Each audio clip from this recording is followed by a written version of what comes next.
Hey everybody, this is Dr. Angela Lauria from the Author Incubator, joined today by Tamara Arnold, the best-selling author of My Kid is Driving Me Crazy. You did it! Yes. Congratulations! Thank you.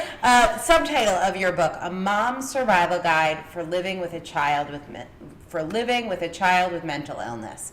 Let's talk about your book. I know it's had a great reaction, launched yesterday, bestseller in multiple countries, multiple charts, getting a great response. I think it's the title. We're all like, oh my God, my kid is driving me crazy too. I gotta get this book. That's true. What's it about and who's it for? Okay, well, all our kids drive us crazy, let's be real, and it's okay to admit that. And the first thing I want to say, it's about redefining the relationship between a mother and her child. Specifically, my story is with a child with mental illness, but at some point, society tells us the type of parent that we're supposed to be, and we kind of fall into, giving away a part of ourselves to our child. And so this book is about giving moms permission to take their power back. And in doing so, they can create a future that really lights them up. And it will also change their relationship with their children dramatically in doing so. What do you, when you say taking their power back, what's the opposite of that? So what is one of the biggest mistakes that you see moms doing that is not taking their power back? Hi, my name's Tamara, and I did not take my power back for 10 years, meaning I became my son. I became his appointments, I became, I kind of put him out in the world, and when things got like terrible-ish, I was like, I did this. I made this, and now I need to fix it. And so I spent 10 years almost becoming the advocate for my child, and one day you wake up and you look back and you go, holy F, who am I anymore? But I think that's the message we're given as moms, like it's your agree. job to be their advocate. They Yes. don't have a voice, they aren't Yes. developed as adults. So how do you find, I hate the word balance, it makes me want to, yeah, exactly. But how do you find your own path without betraying your obligation? Like you gave birth to the kid. Okay, so You made your bed, lay in it. I'm going to say a bad word here in this video. Selfish? No. Hi, my name's Tamara, and I'm codependent. Oh. And I became codependent at the age of 10 with my mother because she suffered from mental illness. And so to me, it's almost like a disease. It's like an addiction. And so I didn't know any different. I thought I had to. Like, it's like, I need to The fix best specialist, every appointment, early and often. and do anything that I have to in order to fix this. I became the fixer in a problem that wasn't fixable. And so there is a line there when you can step back and realize when the child is taking control of a situation and when you still have control of the situation. I was in therapy through the whole process, don't get me wrong. And my therapist actually looked at me and said, Tamara, the minute you argue with your child, they've won. Huh. I know. But I did. I let him decide. Did he not have teenagers? She did, you know what I mean? And absolutely, but at some point, everything became a compromise. Right. Ethan had, I had extreme parenting, right? Ethan had oppositional defiance disorder, which is like nothing was ever, I'm going to ask you to do something and you're going to say yes, right? It was like push back, push back, push back. And you get exhausted and you get tired and you go, whatever. Right. Just do it.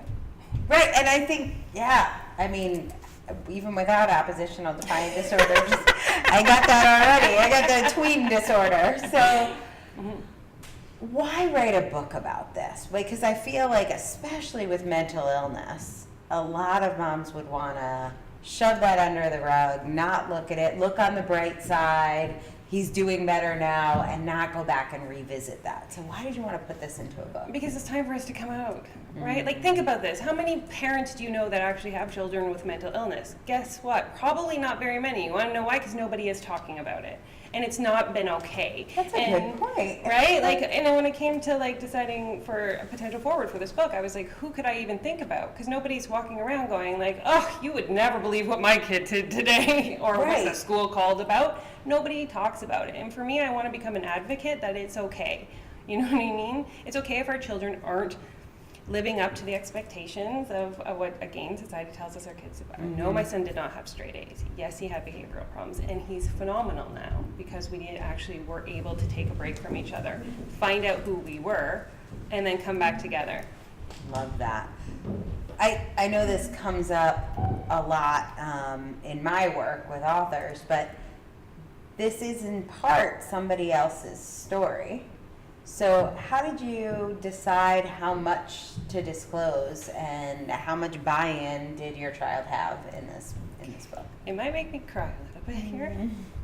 So in order to write a book about your child, you have to ask your child permission. And so then I sat down to Ethan and I said, honey, I want to write a book that's going to empower other mothers to have a relationship like yours and mine after all we've been through. And he kind of sat with it for a minute and he was like, all right. And I said, honey, there's a lot of story that's yours, and it's not going to come into this book. It's about the piece about mental illness and what we've been through on that. And he said, Mom, if it's going to help other people and it's going to help other kids and their moms have a relationship, it's okay. And I read every single chapter to him out loud, and the only advice he gave me was, Mom, you're actually funnier than I thought you were going to be. Keep being funny. Right?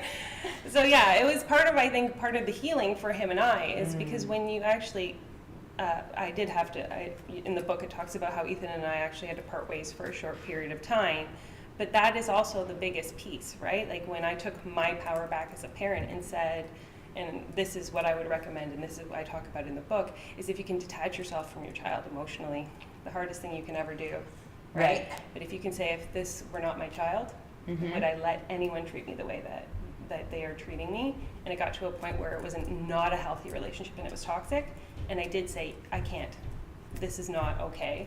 And then when we had that space, we were able to come back together in a beautiful way as two different people, because we broke the negative loop cycle. This is amazing. The hardest thing about that, though, is in order, I think, to come back together, you have to be willing to not come back together.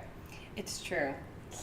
It's true. So hard. Like, it's nice that there's a happy ending in this case, but it's really if you love something, set it free, and if it was meant to come back, you can't like set it free and hold on to it. You can't control and let it go. You have to be like, okay, I trust you, and in doing that, you have the maximum chance to come back together. But the biggest piece you have to say is that there's something way bigger than us that will take care of your child when you can't.